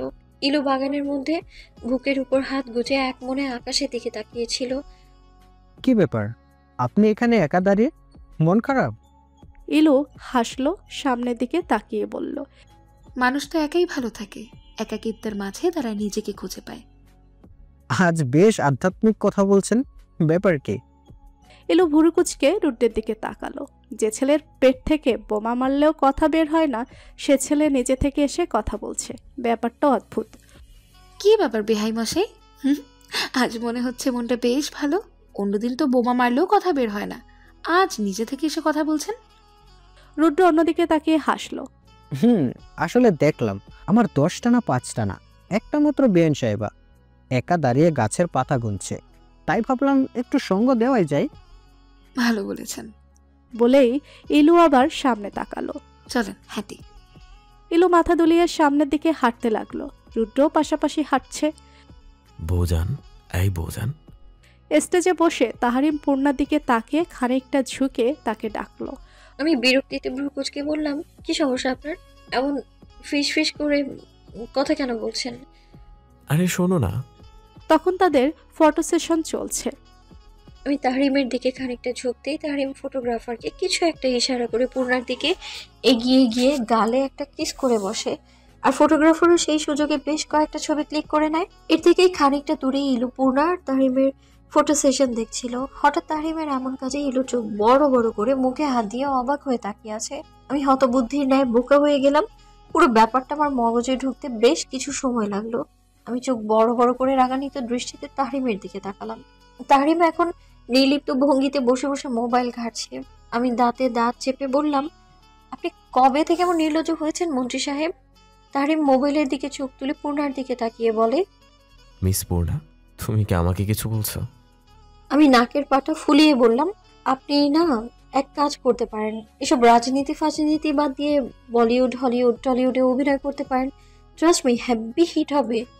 বলেই অন্যদিকে তাকালাম। আমার কথা শুনে তাহরিমের মনে হলো সে খুব ভালো একটা জোক শুনেছে। শব্দ করে হেসে বলল, তুমি চাইলে আমি বলিউড অভিনেতা হতেই পারি, তবে তোমার আবার জ্বলবে না তো?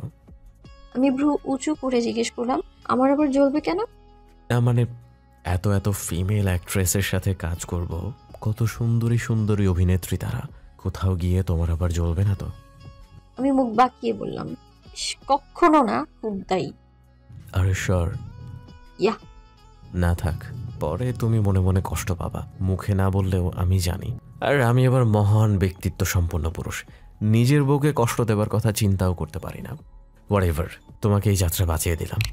আমাকে বাঁচিয়ে দিলেন? How funny. বিভিন্ন অনুষ্ঠানের মধ্য দিয়ে আয়োজন শেষ হলো। সব শেষ করে বাসায় ফিরতে বেশ অনেকটাই দেরি হয়ে গেছে। আমার ইচ্ছেতেই অনুষ্ঠানটা দিনের বেলা হয়েছিল, যার ফলে শেষ করতে সন্ধ্যা হয়ে যায়। সবাই বের হতেই ইলু এসে আমার পাশে দাঁড়ালো। আমি ওকে ইশারা করতে ও আমাকে ধরে ন্যাকা কান্না শুরু করলো। আমার পাশে ছিল মা। ইলুর এমন কান্না দেখে মা বলল, ইলমি, কি হয়েছে তোমার, কাঁদছো কেন? ইলু আমার হাত ধরে নাক মুছতে মুছতে বলল, দেখুন না আন্টি, আজ আমার জন্মদিন, অথচ পূর্ণ বলছে ও নাকি যাবে না। ও যাবে না, এটা কি কখনো হয়? ও আমার বেস্ট ফ্রেন্ড না, ওকে ছাড়া আমি কি করে কেক কাটি? ইলুর কথা শুনে মা আমার দিকে তাকিয়ে বলল, ও কি কথা পূর্ণ, তুমি ইলমিকে মানা করেছো কেন? ওর সাথে যাও, বেচারি যখন এত আশা নিয়ে বলছে, তুমি আর রিজেক্ট করো না, যাও। আপনি যখন বলছেন ঠিক আছে মা। আমার কথা শুনে ইলু লাফ দিয়ে উঠে বলল, আন্টি আজ পূর্ণ একটু আমাদের বাসায় থাকুক, কাল সকালে আমি ওকে আবার দিয়ে যাব। আন্টি আন্টি প্লিজ না করবেন না, প্লিজ আন্টি। মা অমত থাকা সত্ত্বেও ইলুর এত রিকোয়েস্ট ফেলতে পারলো না। অগত্যাই সে মত দিয়ে দিল। আমি আর ইলু দ্রুত পায়ে ক্যাব ভাড়া করে চলে এলাম একটা হোটেলে। তখন ভাগ্যিস মন্ত্রী সাহেব ছিল না, না হলে কিছুতেই আসতে দিতেন না, সেটা আমি খুব ভালো করেই জানি। হোটেলের রুমে গিয়ে সকল ফাইল পেন ড্রাইভ এক জায়গায় রেখে কাপড় নিয়ে ওয়াশরুমে চলে গেলাম। ফ্রেশ হয়ে ফর্মাল ড্রেস আপ করে বের হলাম। একটা কালো লং স্যুট আর কালো প্যান্ট, মাথায় আর ক্যাপ পরে, মুখে মাস্ক পরে, পায়ে কেয়ার্স, কেউ চেনার উপায় নেই। আমার মতোই সেম সাজিয়ে ইলমি। ইলু তুই সব জিনিসপত্র রেডি করতো, আমি বাইক নিয়ে আসছি, তারপর একসাথে বেরিয়ে যাব। 10টার মধ্যে পৌঁছাতে হবে। কোথায় যাবি সেটা তো বললি না? যেতে যেতে সব বলবো। বলেই রুম থেকে বেরিয়ে গেলাম। কাউকে ফোন করে বললাম বাইকটা যেন রেডি রাখে, আমি আসছি সেটা নিতে। বলতে বলতে বেরিয়ে গেলাম হোটেল থেকে। প্রায় আধ ঘন্টার মধ্যেই পুনরায় ফিরে এলাম হোটেলে। বাইকটা পার্ক করে হোটেলের রুমে ঢুকলাম। সবকিছু রেডি করে বসে আছে। হাত ঘড়ির দিকে তাকিয়ে দেখি 9:30 বাজছে। দুজন মিলে বেরিয়ে গেলাম সেই জায়গাটার উদ্দেশ্যে। আদৌ জানি না কাজে কতটুকু সফল হতে পারবো, আদৌতেও কি বেঁচে ফিরতে পারবো কিনা এই এক অনিশ্চিত জীবন। আমরা কোথায় যাচ্ছি পূর্ণ? আমি বাইক চালাতে চালাতে উত্তর দিলাম, কাশিমপুর। ইলু বেশ অবাক হলো। এত রাতে কাশিমপুর যাবার মানেটা ঠিক বুঝে উঠতে পারছে না সে। ভ্রুকুচকে জিজ্ঞেস করলো, এই এত রাতে কাশিমপুর তো কি কাজ রে পূর্ণ? আমি বাইকের আয়না দিয়ে ওর দিকে তাকালাম। যদিও অন্ধকারে ঠিকভাবে দেখা যাচ্ছে না, কাশিমপুরে পুরনো বাংলোটা আছে যেটা একদম সমুদ্রের তীর ঘেঁষে আর জঙ্গলের শেষ প্রান্তে। ওইখানেই যাচ্ছি। ইলু ব্রুকুজকে জিজ্ঞেস করলো, কেন কেন যাচ্ছি সেটাই তো জিজ্ঞেস করলাম। আমি খবর পেয়েছি আজ রাতেই ওদের সবচেয়ে বড় ডিলটা কমপ্লিট করবে, আর তার সব প্রমাণ জোগাড় করার জন্য ওখানেই যাওয়া। ইলু পুরো ব্যাপারটা শুনে বলল, কিন্তু পূর্ণ, আমার না কেমন জানি খটকা খটকা লাগছে। তুই শিওর তো যে তোকে এসব খবর দিয়েছে সে কোনো ভুল ইনফরমেশন দেয়নি তো? এটা ফাঁদ পাতেনি তো আমাদের ধরার জন্য? আমি হাসলাম। এটা অল্পতে খুব বেশি ঘাবড়ে যায়। যদিও আমি সব খবর নিয়ে এসেছি, তবু আমরা যে পেশায় আছি সেটা মোটেও শান্তিজনক পেশা না। জীবন মরণের লড়াই হয় এখানে। আমি নিজের জীবনটাকে ভাগ্যের হাতে ছেড়ে দিয়েই এসেছি। ইলু কিছুটা ভেবে বলল, আমরা তাহরিম তালুকদারকে না বলে এসে কোনো ভুল করিনি তো? ওনাকে কি জানানো উচিত ছিল না পূর্ণ? আমি দীর্ঘশ্বাস ফেললাম। ওনাকে জানালে কি হতো শুনি? সেই আসতে দিতেন না, হয়তো আসতে দিলেও টেনশনে হার্ট অ্যাটাক করে বসতেন। আর আমার পেশাটাই এমন, ভয় পেলে চলবে না। সমাজের চোখে সত্যিটা প্রকাশ করতে হবে, এটাই তো আমাদের লক্ষ্য। পূর্ণ, বল। সামহাউ তুই কি ভয় পাচ্ছিস? দেখ ইলু, ভয় পেলে বল। আমি এমনিতেও তোকে নিয়ে যেতে চাইছিলাম না, তবে দুজন যেতেই হতো। শোন, তোকে একটা কথা বলি। বল। ওখানে যাচ্ছি, তবে কি হবে সেটা কিন্তু জানি না। শুনেছি শাফিন মিয়াজি লোকটা ভীষণ ধুরন্ধর। একবার যদি টের পায় কিংবা ধরতে পারে তবে আর রক্ষে নেই। তোকে একটা কথা দিতে হবে। ইলু ভ্রু কুঁচকে বলল,